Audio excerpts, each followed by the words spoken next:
They've now set, but not enough. We're not quite ready for putting on our float coat.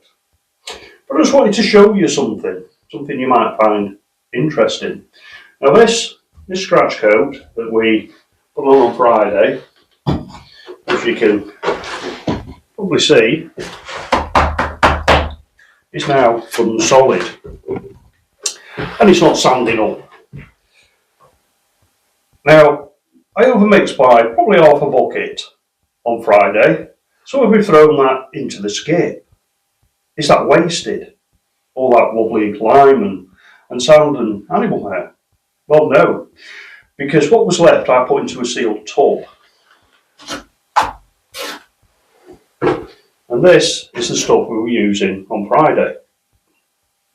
It's still soft enough to use. Now, if that had been, for example, sand and cement or browning or anything like that, you know, it'd have set and gone. Throw it away. Throw it in the skip. Put it on landfill. Turn it into hardcore, whichever. So that's set. That's still wet. Why? Well, because I put it in a sealed tub. Because the way that lime works is it sucks carbon in from the air, the surrounding atmosphere. It's sucking carbon in. So it's carbonating. And that's what sets it. It's carbonation. There's no chemical in it making it set like there is in cement or gypsum plasters. And the reason that the stuff I put in the tub hasn't set is because it didn't have the air going to it. So it couldn't set. So if you have some left at the end of a job, you don't have to throw it in your skip. What you can actually do with it is put it into a sealed tub. Make sure it's airtight. You can always put a little bit of water over the top of it, or even a piece of polythene, something like that, just to keep that air away from it that's in the tub itself. Sealed tubs, leave it in there indefinitely. It'll last till the end of time. It'll never set until you take that lid off and expose it to the air. And that's one of the beauties with lime. You've no wastage.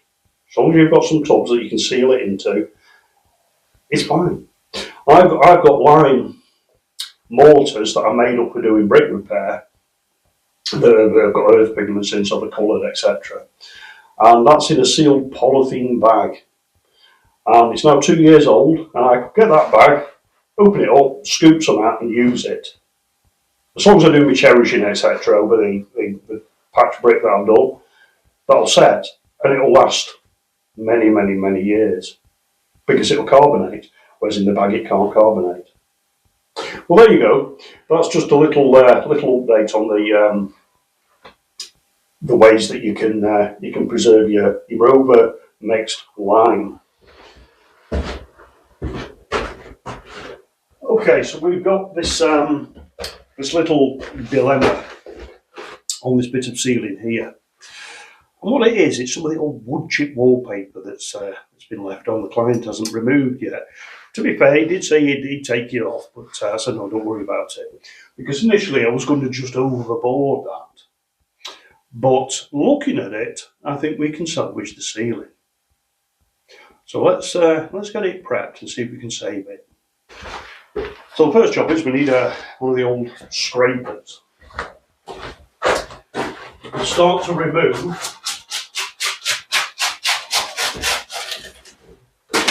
the paper that's been left on. Look how easy that's coming off. It's wood chip. Now some of you lads out there who will come across wood chip you've got to get off to do an overskin. And it's now impossible to get it off. Now the reason this is coming off so easy is because I've floated these walls, and the room, the atmosphere in the room is very, very moist. So it's soaked into that paper over the weekend. So it's going to come off lovely and easy.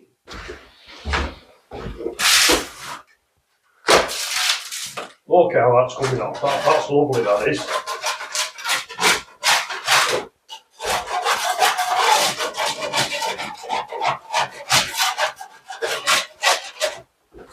Absolutely love it. It's falling off that ceiling, which is what we want.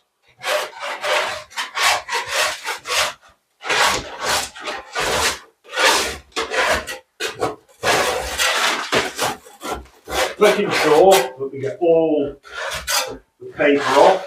Any loose paint has to come off.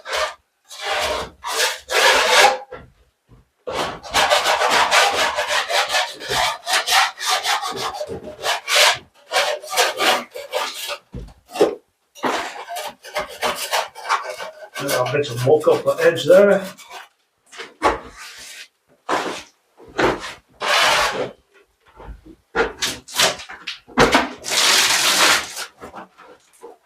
Absolutely lovely. No messing about with that.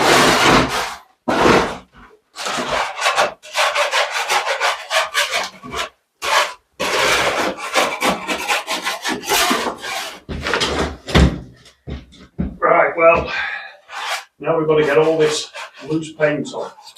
Because, again, as some of you will know, if you go over loose paint, what it's going to do is it's going to bubble and your finish is going to come off.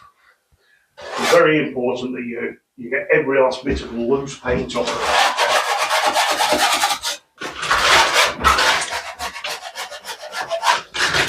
And if it comes away as easy as that with your scraper, when you put your PVA, your SBR, your blue grip, whatever you put on there, if you put it onto that paint's going to come away and that ceiling's going to fail on you.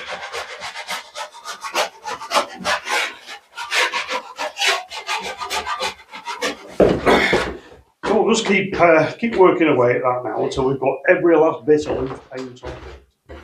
Right then, chaps, up there. Removed all of the loose paint.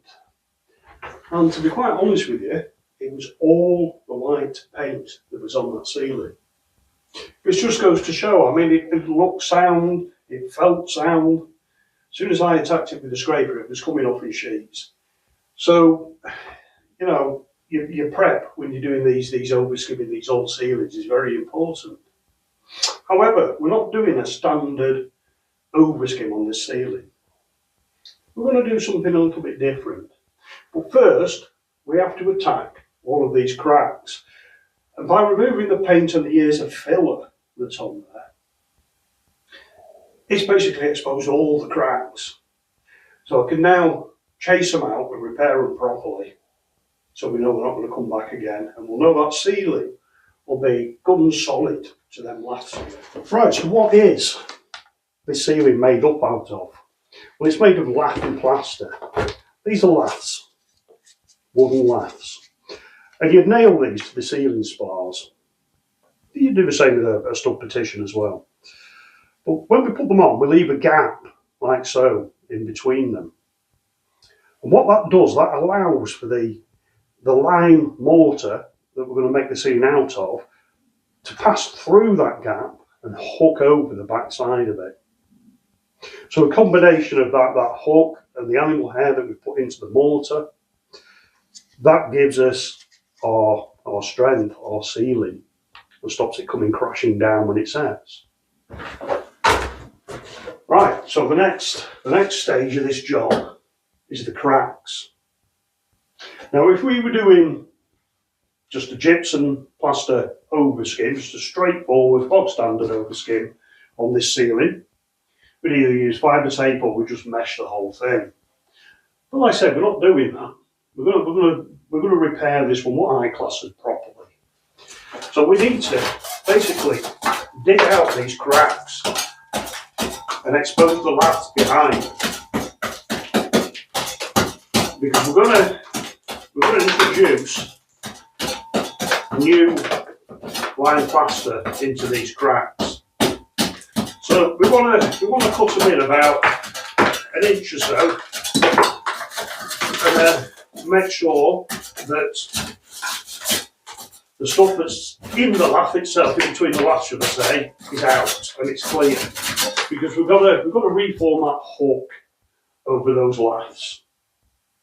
Right, I'll crack on with that, because obviously you don't want to see me doing this for the next hour. So I'll crack on with that and then I'll come back to you when we're on the next. Okay, I've now removed all of the loose plaster from the laths.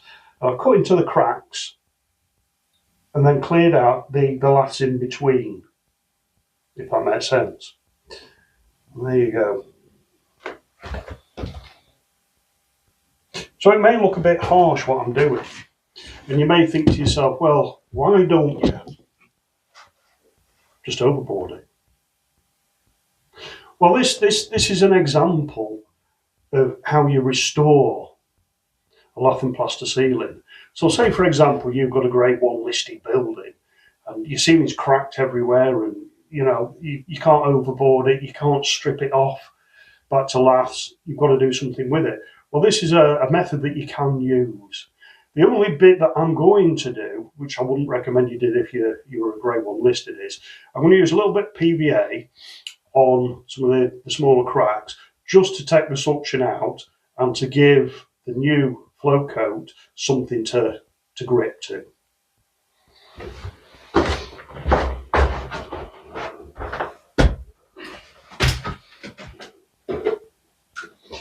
So this is neat PVA, and I've put some of the crushed plaster that we've taken off into the PVA, and that gives it a little bit of a gritty texture.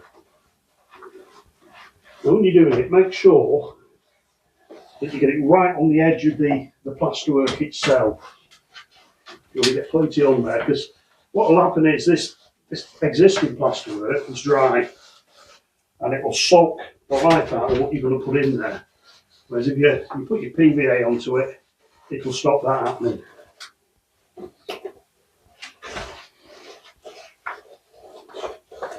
It doesn't matter if you get it onto the actual surface of the ceiling, because we're going to coat that up anyway. So it's not a problem.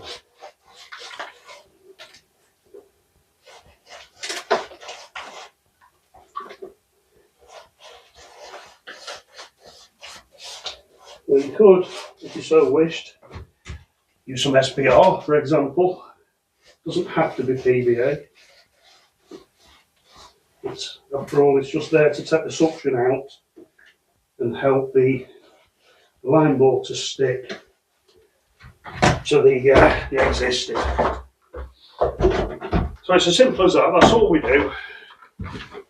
We just coat all of the laths and the edges of the existing plasterwork with the PVA. It's like a slurry mix I've done, and that then will stick everything together and it become one sheet again and become solid. And that's what we're trying to achieve.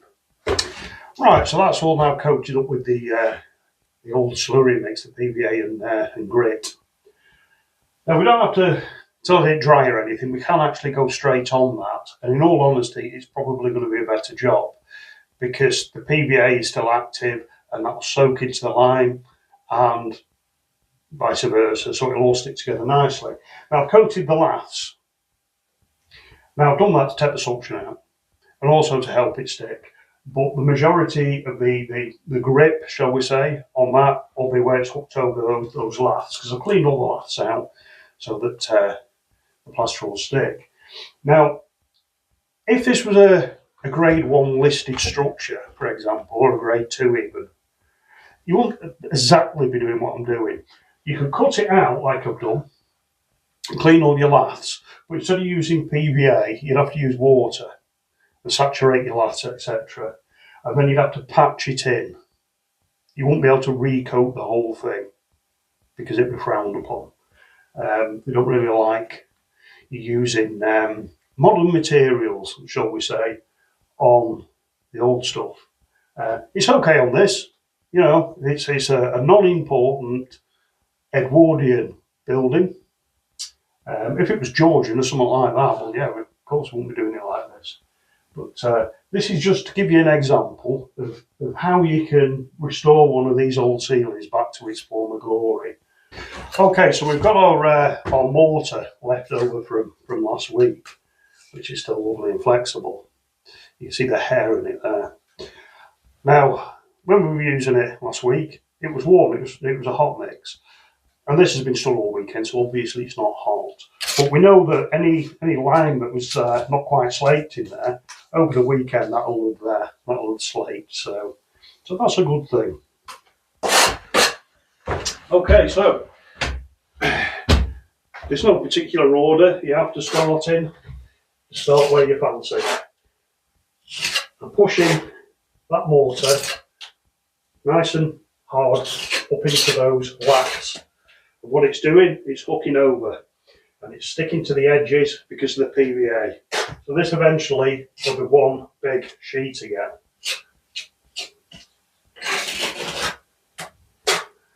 Doesn't need to be smooth or anything, just flush with the existing, that's all.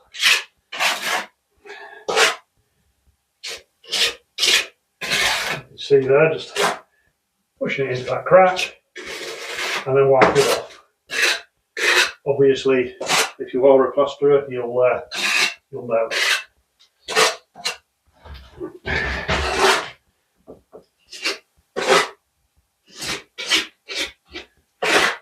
Again, you can use this method just to patch it, and you do what I'm doing now, and then you cut it back, and then once it's set in, you go over it with your putty finishes.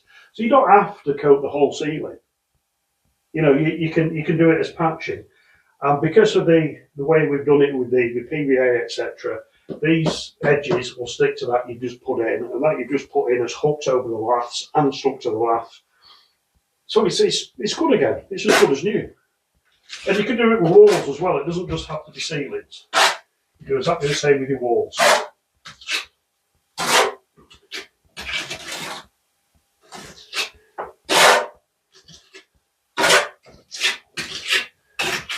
Bear in mind, this is quick lime, so just be careful with the older eyes. Believe me, you don't want it in your eye.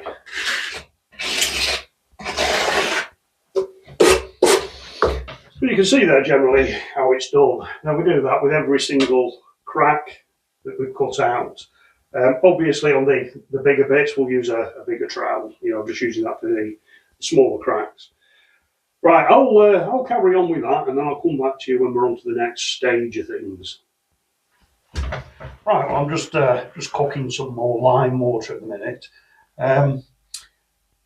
So, question. Why does the ceiling crack?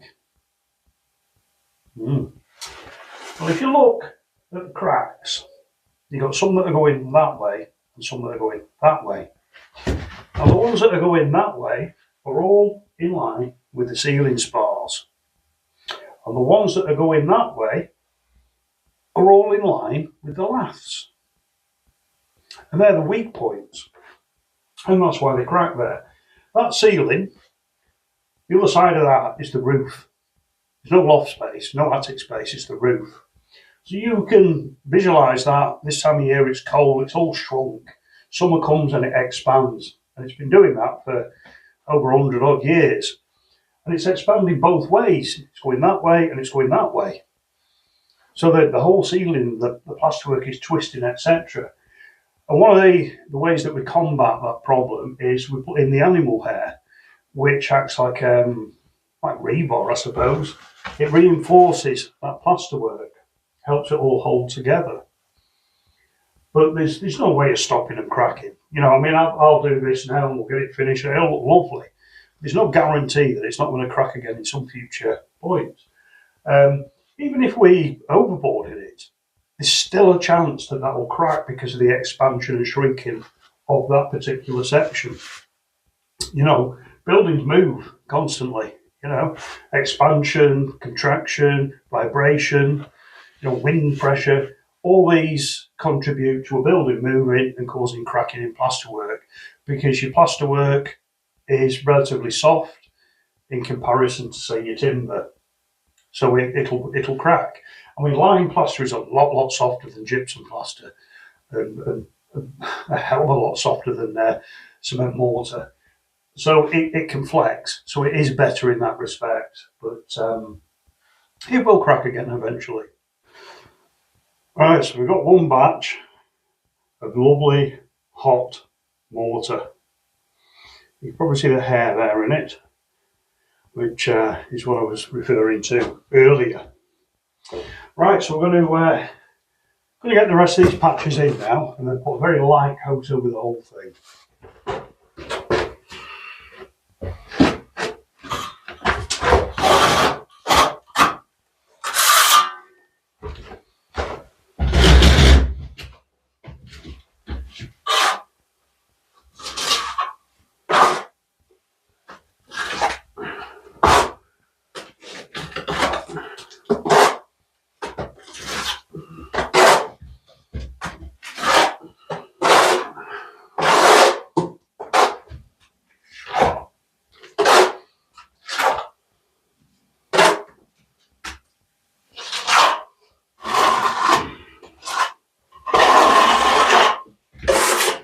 So as per usual, the mix is 3 of a grit plastering sand, or a grittish plastering sand, to 1 of the quicklime, and plenty of hair in it.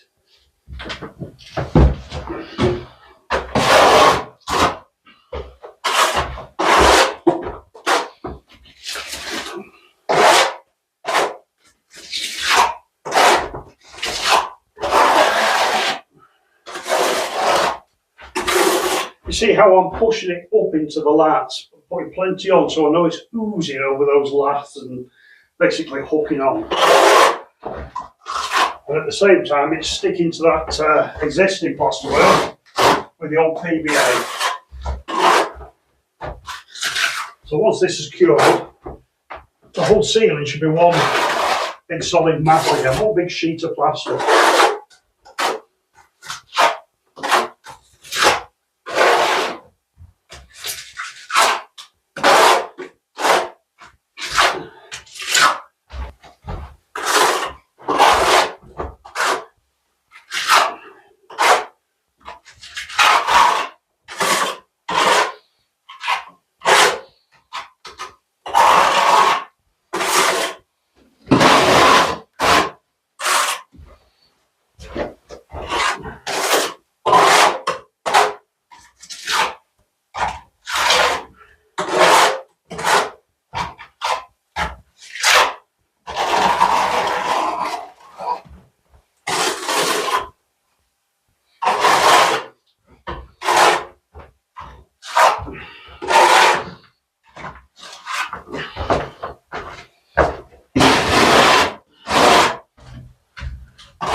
Right, that's pretty much it. Just got to get a little bit more from downstairs out of the mixer, just for that last bit. I noticed at the bottom we're short on a lath, so I put a fresh lath in there and then put a coat on.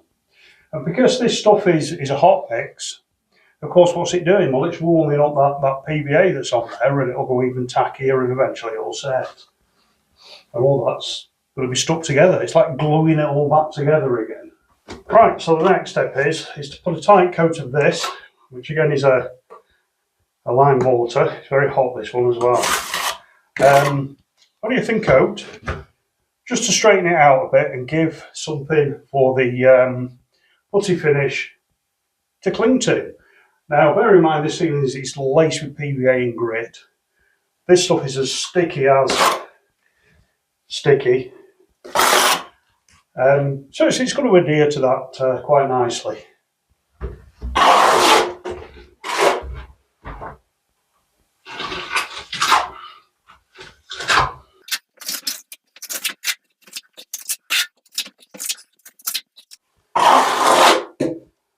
It may be lovely and hot, but it's not so good when it goes on the old fingers. It's a bit warm yet, this stuff.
there you go.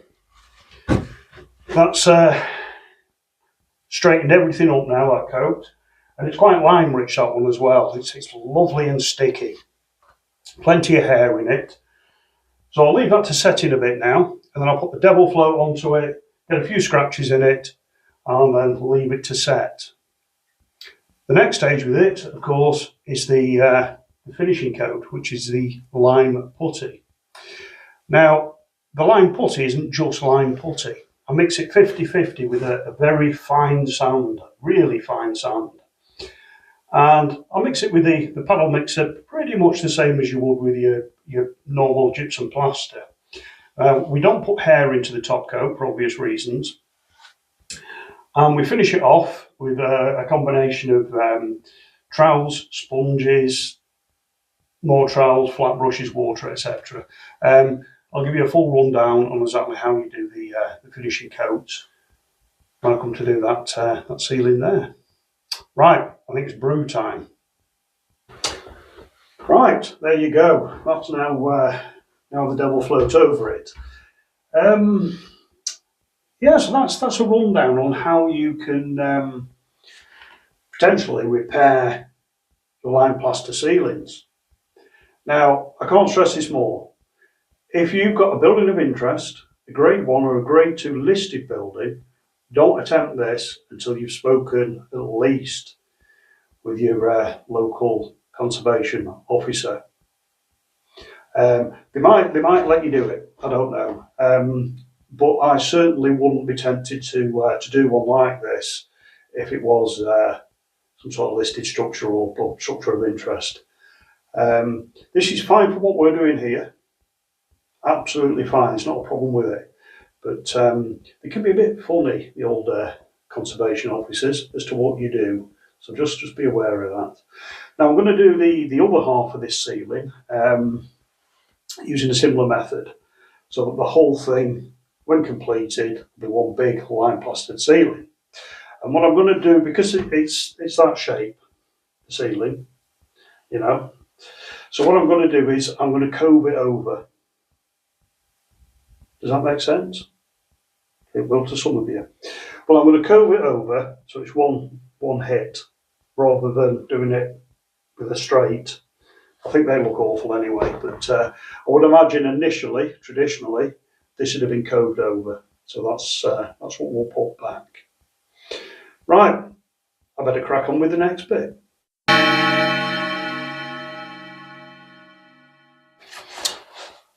Well, good morning, chaps and chaphettes, of course. You'll probably notice above my head there's no longer any laths showing. Well, what I've done, I gave them a bit of a coat up last night. Now, what I've used for it is, well, first of all, I coated all of the laths and bits of old plaster that was stuck up there still with a thick coat of PVA. And then I did a combination of Carlite bonding and drywall. Now, most of it has gone up and tucked over them laths. But the bits where I couldn't get the laths cleared, that'll stick to the old plasterwork and the laths because of the PVA and the fact that it's drywall and bonding mixed. So what I'll do now to finish that is I'll put a float coat of lime mortar over the top of it. Plenty of nice deep scratches in that, so it'll stick to it lovely. The only difference between doing it in a scratch done with lime and a scratch done with the gypsum product is one is completely vapor permeable and the other one isn't. And the other factor is one sets overnight and the other one doesn't. So it means we can crack on and get that on today. We're not bothered about it being vapor permeable up there, we're just bothered about it being solid and not cracking. It's going to make a nice ceiling.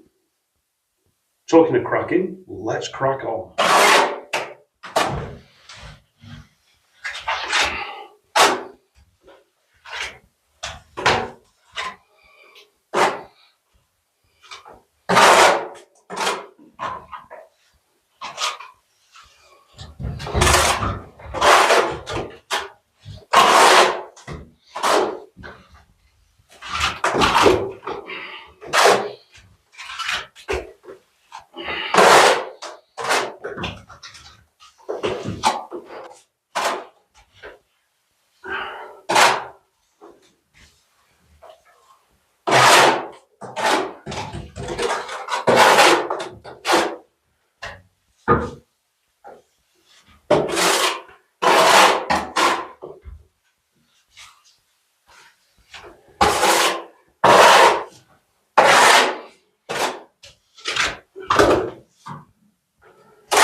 I'm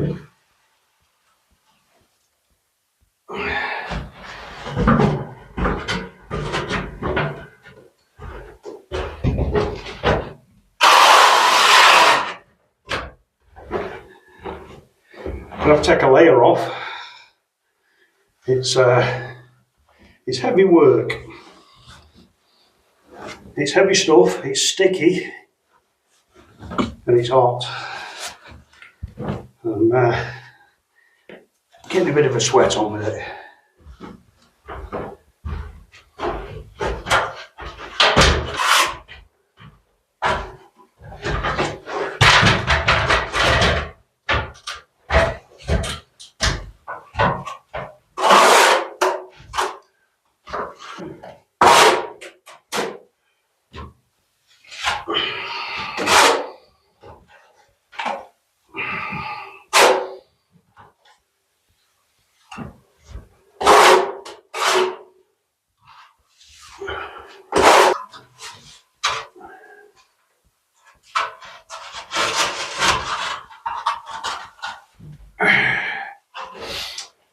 Right, so we have a huge bump in the middle of the ceiling, and I've got it as thin as I can in the centre, but it's still going to want that either side of it, which obviously I can't do.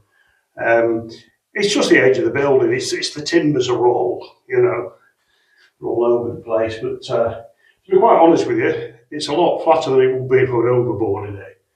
You know, I can get the Derby on it, and I can get it nice and flat. And you're not going to see the bump. You know, you'd have to be up there and see it. So we'll get away with it. Well, there you go. It's on.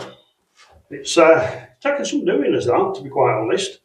Yeah, hell of a shape in it. Anyway, I managed to get nice and straight. I've had the Derby over it and lovely and straight again. It's just a case now of letting it pull in a bit, and then I can go over it with the double float.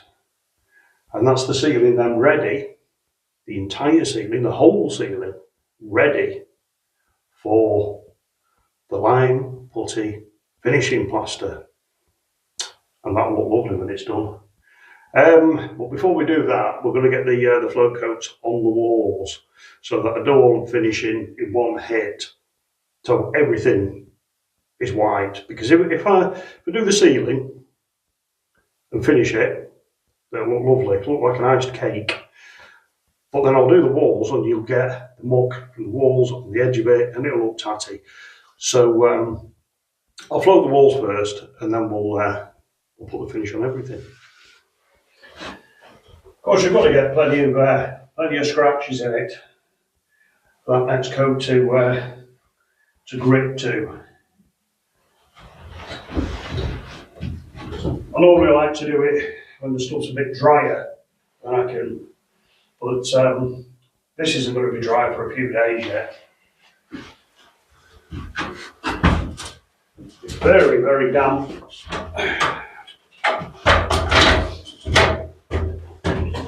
Although our walls are damn near ready for float coat, which is good.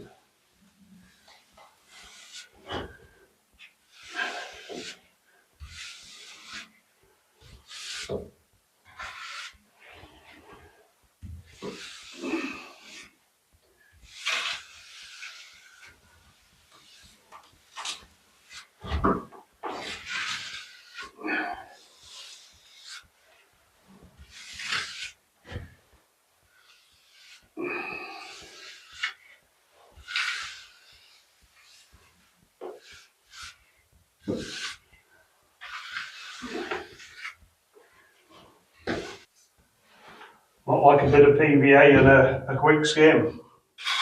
Or chuck a board up with a quick skim. There's a lot of work on them.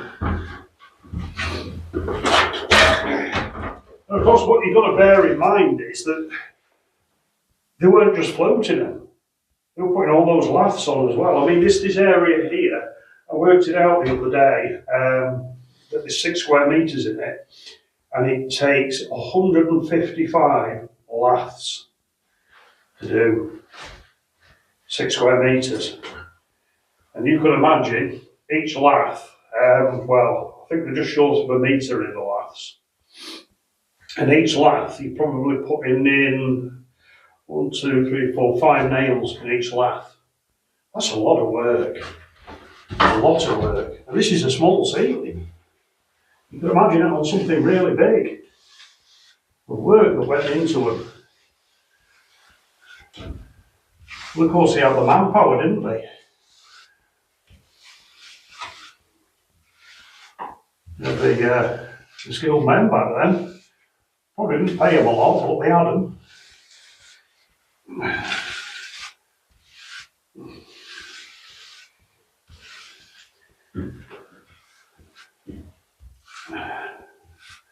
What you normally do, if you're a novice, this bit's for the novices, and you're coming to use your devil float on the float you've done, you'd be going in a figure 8.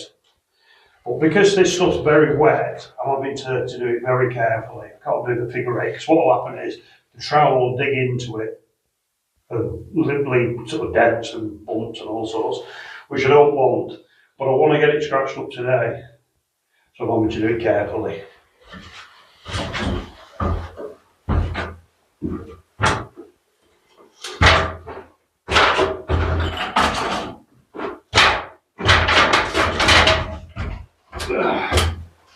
Missed a bit there.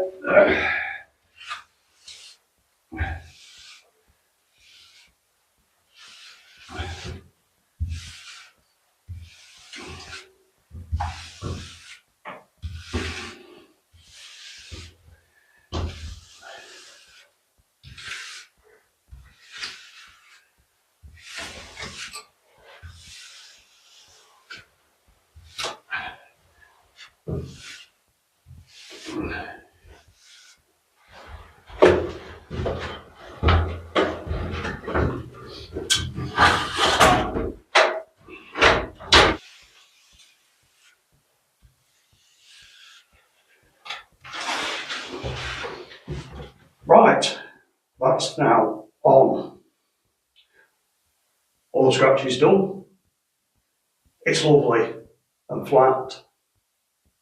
Now bear in mind that this is line plastering, and when you're running over it with your devil float and you're putting your scratches in with a few nails in the edge of the old float there, you need to be making sure that those scratches are deep enough, because it's not like multi-finish this. You know, it's completely different. It's not like any of the gypsum finishes. It's a combination of lime putty and sand. So it's quite heavy, it's quite weighty. And of course you don't really want the chance of that coming down. You know, it's going to hurt somebody if it comes off there at some point. So make sure that your scratches are very aggressive. I've done like I said, and where the ceiling drops down, I've coved it over. So we've got a lovely sweep going down there now. Looks very, very nice. Hard to get you a shot of that, but trust me, it's there. Right, that's it for this week. I hope you've enjoyed. Don't forget the thumbs up. And a very warm welcome to all the new subscribers. Been quite a few of you this week. Numbers are rising. That's great. Thank you very much. And if you haven't subscribed yet and you fancy it, please do. It's free. We don't charge. And I hope this video has helped somebody out. Because I know some of you, going off the comments, tell me that they learn from what I'm doing. They do their own houses up and they're learning bits and pieces, which is great. That's really good, and that's why I do the videos.